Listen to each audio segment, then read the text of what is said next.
ओम नाभ्या आसीदन्तरिक्षघोषेर्नोर्जयोः समवर्तत पदभ्यां वो मृत्युजाः श्रोत्रात्तथा लोकाः अकल्पयन् चतुरस्रमण्डलं कृत्वा तद्वर्णैवेद्यपात्रं निधाय गायत्रीमन्त्रेण पात्रान् प्रोक्षयेत धेनुमुद्रां प्रदर्शयेत वृतन्त्वा सत्येन परिखिञ्चामि नैवेद्यं निवेदयामि ॐ प्राणाय स्वाहा ॐ अपानाय स्वाहा ॐ व्यानाय स्वाहा ॐ उदानाय स्वाहा ॐ समानाय स्वाहा ॐ ब्रह्मणे नमः नैवेद्यमध्ये पानीयं समर्पयामि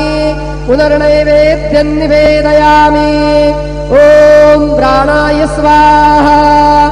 ॐ अपानाय स्वाहा ॐ व्यानाय स्वाहा ॐ उदानाय स्वाहा ॐ समानाय स्वाहा ॐ ब्रह्मणे नमः नैवेद्यं समर्पयामि